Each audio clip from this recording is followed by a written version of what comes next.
ৰক্তাক্ত সেউজ পাহাৰ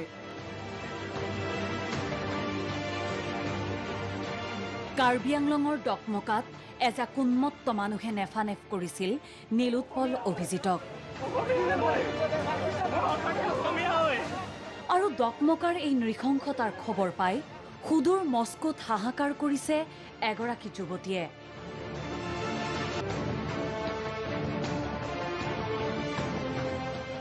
নাম তেওঁৰ এলিন লেমনেড সোশিয়েল মিডিয়া ফেসবুকৰ পৃষ্ঠাৰ পৰা মচি পেলাইছে জাক জমকীয়া ৰং আজি তেওঁৰ ফেসবুকৰ ৱালত তেওঁৰ নিজৰ ফটো নাই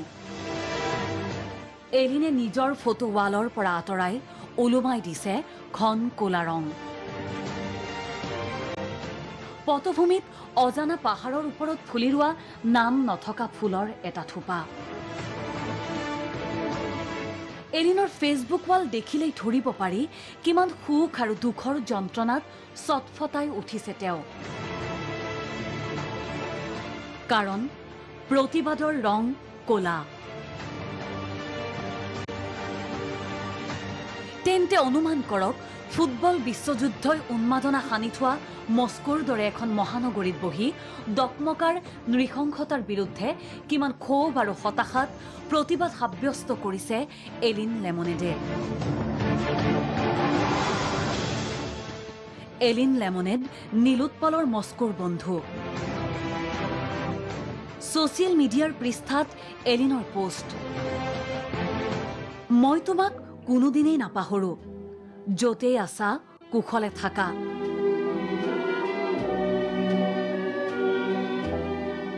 নীল মই তোমাক মোৰ হৃদয়ত কঢ়িয়াই লৈ ফুৰিম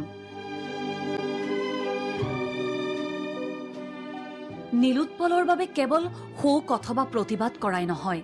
নীলোৎপলৰ সৈতে কটোৱা সুখৰ মুহূৰ্তৰ আলোকচিত্ৰ ফেসবুকত পোষ্ট কৰি নীলোৎপলৰ বন্ধু এলিনে এনেদৰেই লিখিলে ফেসবুকত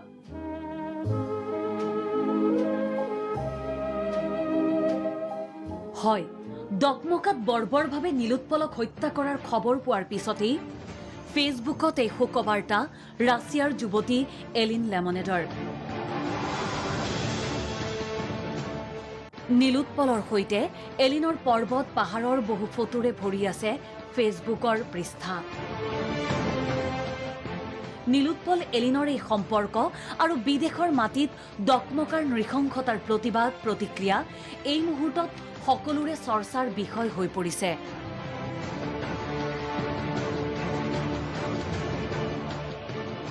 ডকমকাৰ নৃশংসতাৰ বিৰুদ্ধে গোৱাত প্ৰতিবাদ সাগৰৰ তীৰত হাতে হাতে বেনাৰ লৈ নীলোৎপল অভিজিতৰ হত্যাকাণ্ডক গৰিহণা এই প্ৰতিবাদত অংশ ললে বিদেশী পৰ্যটকেও কৰ্মসূত্ৰে গোৱাত আছিল গুৱাহাটীৰ সংগীত শিল্পী নীলোৎপল দাস গোৱাৰ পৰা গুৱাহাটীলৈ আহিছিল নীলোৎপল আৰু তাৰ পিছতেই এজাক উন্মত্ত মানুহৰ নৃশংসতাত নেফানেফ হৈ পৰিছিল নীলোৎপলৰ শৰীৰ নিউজ ডেস্ক DY365